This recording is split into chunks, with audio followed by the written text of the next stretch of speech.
Bonjour, voilà, j'ai testé la Cool Life, que voici.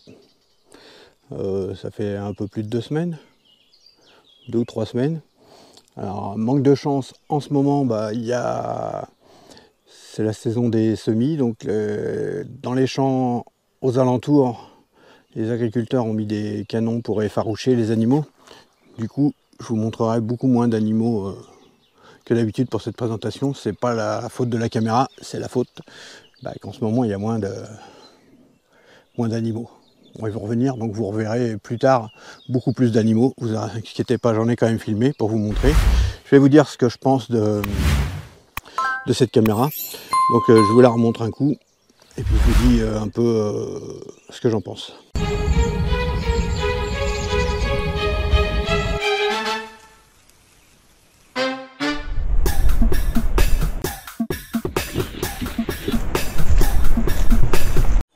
Alors là déjà vous le voyez, je l'ai mis sur un poteau. Et difficulté, je l'ai mis, on est fin mai. Alors ici le matin, il y a beaucoup de brouillard. Donc compliqué à prendre des vidéos et des photos. Autre problème, il y a beaucoup de vent, les branches bougent. Donc j'ai désactivé la fonction de détection de mouvement pour éviter ce problème. Qu'est-ce qu'il y a d'autre? Voici déjà les points positifs. Alors comme vous voyez, j'ai fait un nœud comme ça autour. La sangle est d'une bonne longueur. Donc, quand on met sur un petit poteau, c'est le problème avec toutes les mêmes caméras, il faut il faut tourner. La sangle, il y avait quelque chose de sympa, c'est ça. Ça, c'est très pratique à mettre puisqu'en moins de 2, c'est serré. Le problème, c'est qu'une fois que vous avez mis la caméra, bon, ça va être visible. Mais bon, à la limite, est-ce vraiment un problème? Je ne sais pas, puisque à l'endroit où vous allez mettre, de toute façon, si le gars voit ça, il verra ça aussi. Mais c'est vrai que ça se confond moins. Donc moi, je tourne un peu comme ça pour un peu le camoufler. Sinon, le point très positif, c'est ça, cette fixation-là, qui permet de pouvoir mettre, soit on le met en haut, soit en bas, mais ça permet de mettre l'inclinaison. Vous avez remarqué que souvent, je mets un bout de bois là pour caler, pour pouvoir filmer vers le bas ou vers le haut, selon comment on met la caméra. Car bien sûr, on peut, selon ce que vous filmez, vous ne pouvez pas mettre à la hauteur des animaux. Si pour les sangliers, vous n'allez pas le mettre à la hauteur des sangliers, parce que s'ils viennent se frotter, ils vont vous éclater votre caméra. Bon, par contre, si c'est des oiseaux, il n'y a pas de risque. Bon, ça, c'est vraiment, cette fixation, c'est vraiment positif. Soit vous le mettez en bas, soit en haut, mais ça permet d'avoir des inclinaisons différentes sur la caméra. Ça, c'est super. Dans cette caméra, cette caméra chasse, elle a 2 caméras. Une pour le jour, une pour la nuit. Donc, qui sont optimisées pour avoir de meilleure qualité. Bon, je ne suis pas complètement convaincu par ça. Bon, ça fait des belles images, mais je ne sais pas si c'est le top du top. Non, les fermetures sont pas mal. Là, je l'avais laissé allumer juste pour voir. Alors, on va essayer quelque chose. Je ne sais pas si je vais avoir assez de main. Voilà. Je vais passer la main derrière. Vous allez voir le temps de réaction. Je ne le fais pas d'habitude.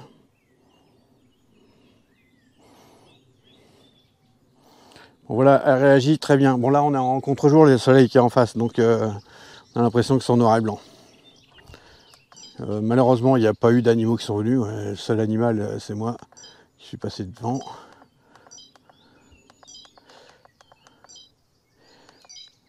Voilà. Donc l'écran est plutôt pas mal, les touches sont agréables au toucher. Ce qui est pas mal, le point positif, on voit bien la date en bas en gros. Donc quand on regarde les images, c'est bien, on peut voir la date et l'heure, c'est pas écrit en tout petit. Vidéo, quand vous regardez pour voir la vidéo, voilà, ça donne ça. Et on l'arrête en appuyant sur le menu. Donc alors, je sais pas pourquoi, ici ça se déclenche, mais toutes les caméras se déclenchent trop, avec toutes les branches et tous les petits oiseaux qui n'arrêtent pas de passer. Il y a les insectes aussi. J'aurais dû mettre une sensibilité moins grosse, voilà ce qui... Pensez-y, si vous avez à côté ça, parfois vous avez les insectes qui viennent à côté et qui vont déclencher. Ça ne va pas être les mouvements des feuilles, mais bien les animaux qui passent devant. Donc vous avez des différentes dans le menu que je vous avais présenté, des réglages, à vous de faire des essais selon où vous allez filmer. Bon, c'est une caméra qui est plutôt pas mal, hein. Leur support répond très vite. Alors il y a un support différent si c'est pour l'Europe ou les USA. Voilà, j'en suis plutôt satisfait, hein. Il y a mieux et il y en a beaucoup des moins bien. Alors un autre point que j'ai oublié de parler, c'est pour les piles.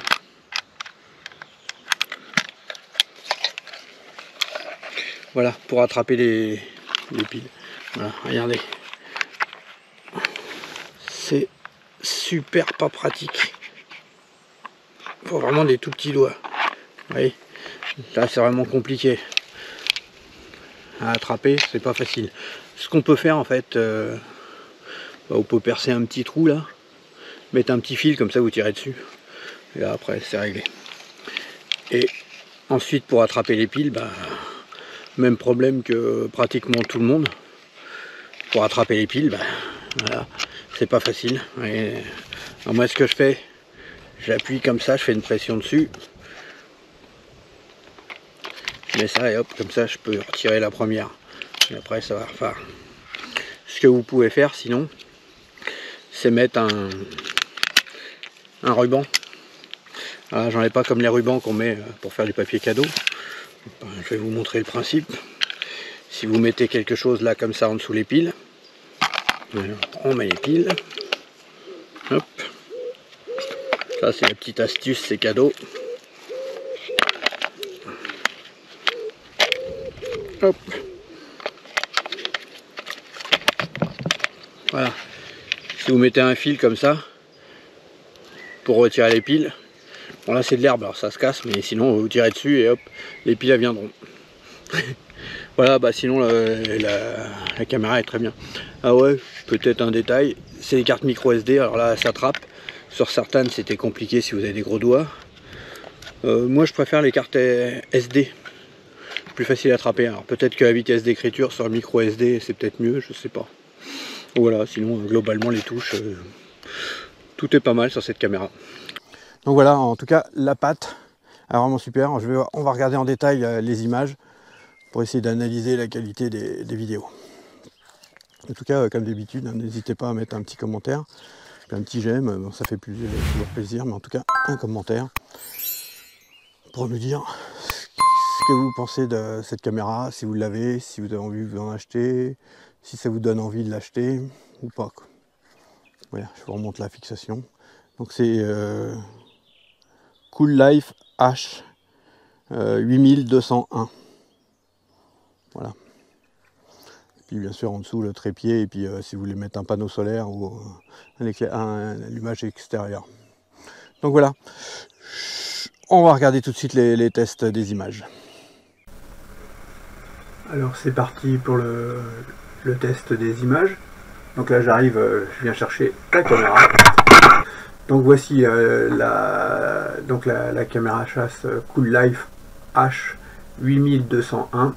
On va regarder un peu en détail ce que ça donne, les images, que ce soit photo ou vidéo, la taille que ça prend, puis la résolution. Vous allez voir que c'est différent puisqu'elle a deux objectifs. Je ne sais pas si on peut le voir sur la photo. Toc, c'était pas là. Voilà. Donc vous voyez qu'il y a deux caméras, une pour le jour, une pour la nuit, donc avec des résolutions différentes. J'ai fait des essais. Bon, comme je vous disais, en ce moment, il y a beaucoup moins d'animaux puisqu'il y a des canons effaroucheurs dans les champs autour puisque les agriculteurs ont semé. Donc j'ai transféré plusieurs cartes mémoire. La carte mémoire, donc c'est une carte micro SD. Donc regardons donc les images déjà. Alors j'ai mis toutes les résolutions au maximum. C'est dans un endroit là, c'est dans un sous-bois. Voilà à quoi ça ressemble. Je vais la mettre mieux. Voilà. Alors comme c'est un sous-bois, il est 6h14, mais on a la levée du jour, mais on est quand même à moitié dans la nuit. Donc là c'est la caméra de nuit qui prend le dessus. J'essaie de trouver une photo. Alors vous voyez là un chevreuil qui passe en courant. Donc il arrive à prendre, c'est un peu flou, mais si vous savez la vitesse que ça va, à laquelle court hein, un chevreuil, bah, vous comprenez que c'est un peu normal que ce soit flou en pleine nuit. Alors regardons une photo, regardez comment elle est petite la photo. 729 kilooctets simplement. C'est plutôt pas mal. C'est vraiment petit et pourtant on va regarder propriétés.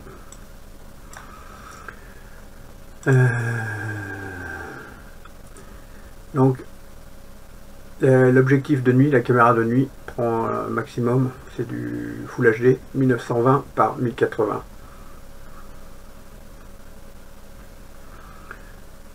Profondeur de couleur, focale, vous voyez tout ce qu'il y a directement. Et bien sûr en plus pas de flash, donc sans flash c'est assez compliqué d'avoir quelque chose de net, quelque chose qui court. Si on regarde comme ça, est-ce que ça tombe dessus? On va regarder une autre, 746, 744, vous voyez ça dépend. On va essayer de trouver une en plein jour, celle-là en plein jour, vous voyez la différence? En plein jour il y a beaucoup plus, c'est pas le même objectif, on va regarder 4 mégas,43, on n'est plus du tout, c'est plus du tout la même histoire. Détail, vous voyez là on est en 4K, donc 3264 par 2448 pixels. Vous voyez que la photo est beaucoup plus grosse, hein. 4 mégas,43, on parle plus de la même chose. Vous voyez l'image. Alors à cet endroit-là, les photos sont pas terribles à cette saison-ci. Pourquoi? Parce qu'on est entre pénombre et soleil, selon le soleil comment il arrive, donc c'est pas le top. Ah, c'est une image, donc regardez, là c'est peut-être un écureuil qui court, je ne sais pas. Bon là c'est un sanglier, on va essayer de trouver une photo. Alors j'en ai mis de côté une autre photo, peut-être dans... Voilà par là. Donc d'autres essais. Le matin, brouillard. Bah on n'y peut rien, n'importe quelle photo ça ferait pareil, donc vous voyez c'est déclenché quand même. Un chevreuil qui est là. Regardez par contre le piqué en plein jour, la différence que je vous disais. Et voici le déclenchement, vous voyez qui va vite. Je vais faire un zoom. Une buse qui décollait. Vous voyez la photo? Elle a été vraiment très nette. C'est vraiment... là, ça montre que là, vous voyez, une autre photo. Alors, ça prend 3 photos en rafale. Alors moi j'efface toujours les photos où il n'y a rien du tout. Donc il y a 2 photos. Et la troisième il est posé. Il est posé, voilà, il est là. Là je fais un zoom à 492%. Donc forcément c'est moins net. En tout cas, vous voyez le piqué. Première photo elle est là. Donc les déclenchements sont assez rapides puisque là il va voler de là à là. La photo suivante, vous voyez, il a juste fait ça. Regardez la taille d'oiseau, vous devinez que ça déclenche très rapidement. Et en vidéo, ça donne ça. Bah, il bouge plus, il est posé, donc forcément, ça donne pas grand chose. Mais en tout cas, regardez la taille des photos, c'est plus du tout pareil, 4 mégas 56. Vous voyez, à chaque fois 5 mégas, voilà, il y a plus de fichiers, 5 mégas 27. Vous voyez, dès que c'est en plein jour, on a beaucoup plus. Vous voyez que les images là sont beaucoup mieux. Puisque bon bah il y a les arbres, mais il y a les ciels dégagés. Donc c'est toujours beaucoup plus beau. Et bah, on va faire un zoom. Vous voyez le corbeau, il est assez loin. Là on a un zoom assez gros. On va regarder une vidéo maintenant. Alors les vidéos, vous voyez 180 mégas, 181 mégas. Les vidéos, je crois qu'elles font 30 secondes. On va regarder pour vérifier. Oui, c'est des vidéos de 30 secondes. Donc pour vous donner une idée, 30 secondes ça fait 180 mégas en gros.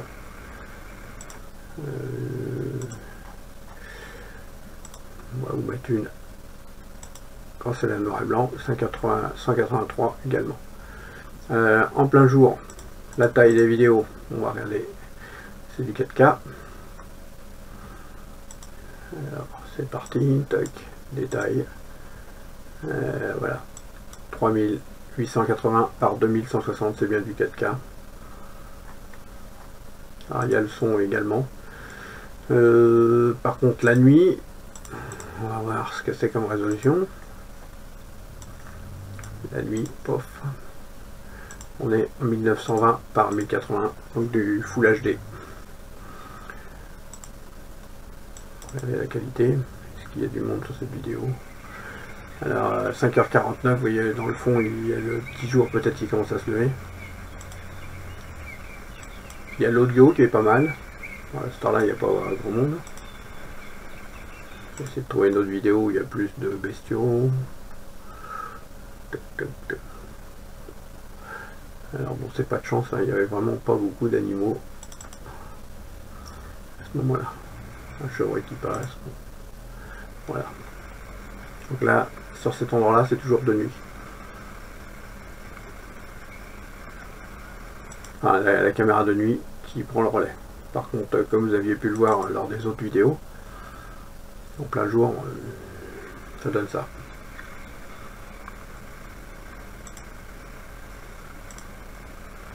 Il y a quand même des images qui sont plutôt très propres.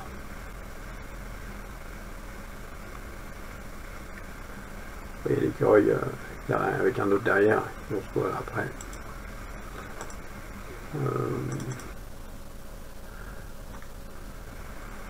Là, à contre-jour, on va regarder la taille de la vidéo. La vidéo fait 170 mégas pour 30 secondes encore.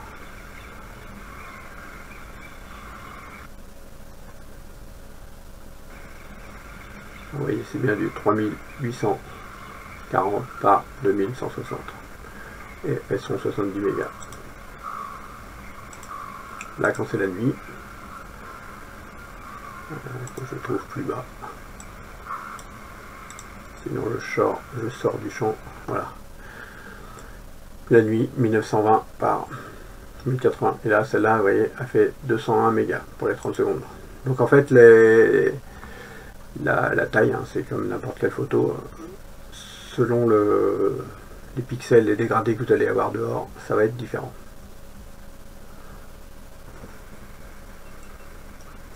Alors là, j'ai fait une fausse manœuvre. J'ai agrandi la photo. Voilà, tac.